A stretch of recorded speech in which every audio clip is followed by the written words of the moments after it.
This is one I've been waiting for a very long time. We're here with the legendary Diamond D. How you doing, man? Good, man. How you doing?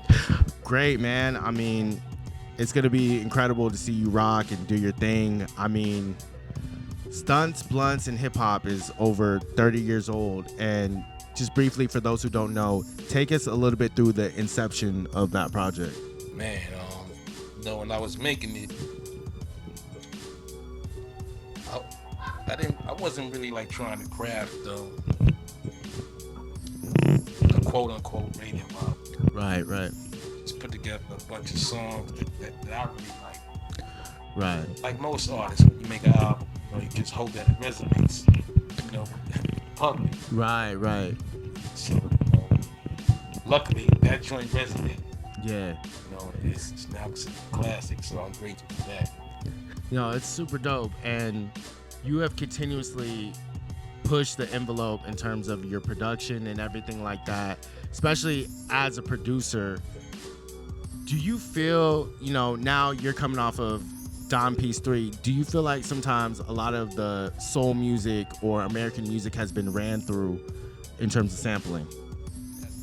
Ran through, like it's been burned out. There's still a lot of music out there. Even sampling is what, maybe 35 years old. Sampling, so still a lot of music out there. How, Still a lot of music to be sampled.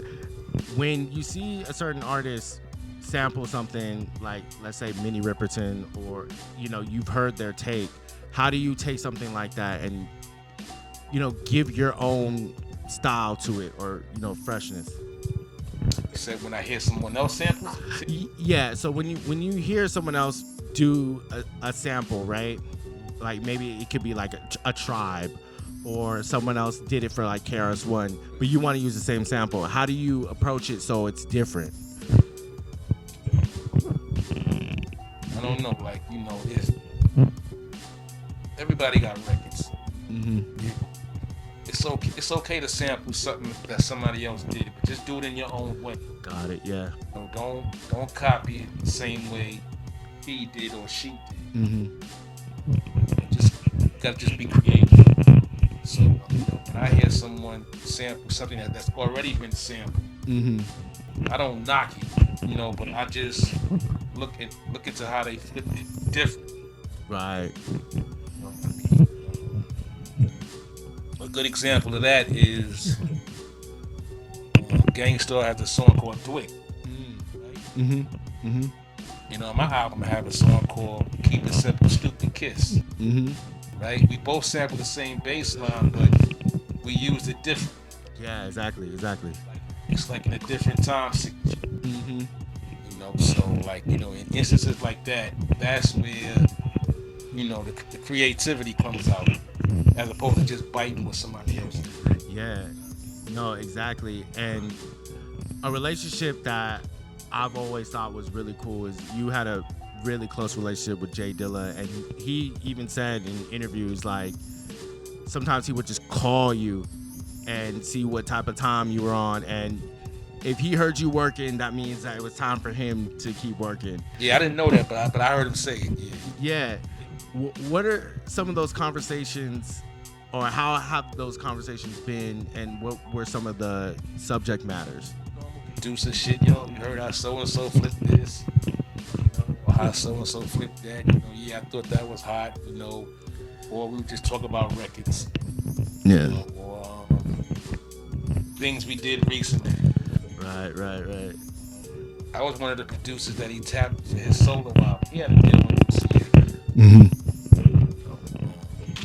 So, yeah, but it never came out. But yeah, I miss that dude. Yeah, I mean, We had a lot of good conversations. one of the best to ever do it, arguably the best to do it. Him, JD, Yeah. and Nas is another dope. Oh yeah, I think Knots Raw is super underrated. On Plastic, those that wanna, go on YouTube and dig it up. I mean, you've worked with so many great people. How many times have you played a beat that you're working on and people try to jack you for that beat? They be like, "Hey, Diamond, let me get that." Probably all the time, huh? I mean, I hang around with, they level headed, so they wouldn't just jump out the window like that. Nobody. It happens sometimes. Yeah, I mean, being a part of digging in the crates, I can only imagine, how many times you guys have exchanged certain records that you guys are working on, or certain sample ideas or beat ideas. I can only imagine sometimes people might be like, yo, let me get that, or like, yo, this would sound good on my album, or something like that. Yeah, I mean, that happens. With DITC at one time. We all kind of had a hand in everybody's project to a certain extent. You know, whether we were sharing records to sample, actual program. Yeah.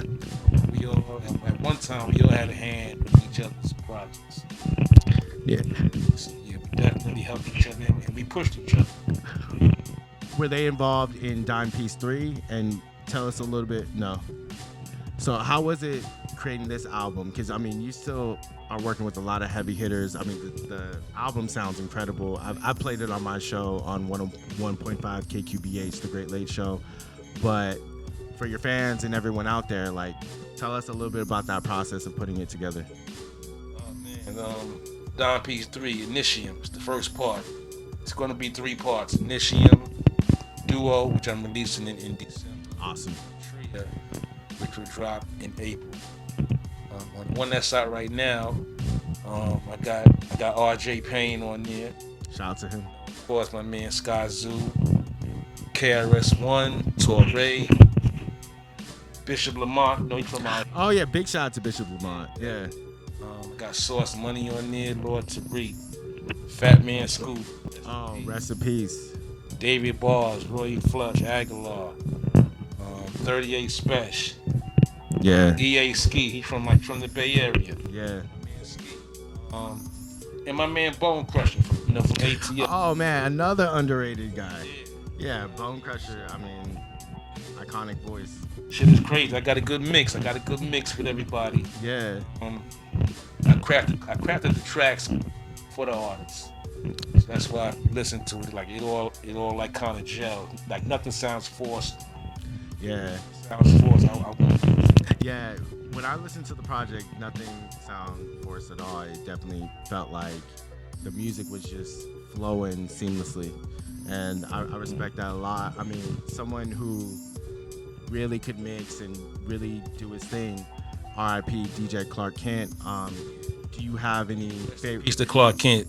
But while we're on the new album, which was your favorite on if you had to pick one?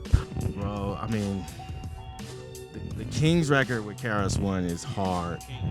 Yeah, no, that record's hard, and also too, I just love hearing KRS-One still showing he's reigning supreme, man. Yeah. I think that's very important, and I think the conversation, especially with people who are elder statesmen in hip hop, people want to hear more about what y'all are on. You know what I'm saying? What type of time, what type of gems and things of that nature. Actually, is rocking that song at the shows. Yeah. Incorporate it into a show. Yeah. I just saw a clip the other day. I shared it on my social media. But yeah, shouts out to the Blast Master KRS. Also, shout out to DJ Lumen. He's actually DJing for him on the tour there too, man. But before we get out of here, is there anything else you want to plug in that you got coming up? I know you're on tour and everything like that.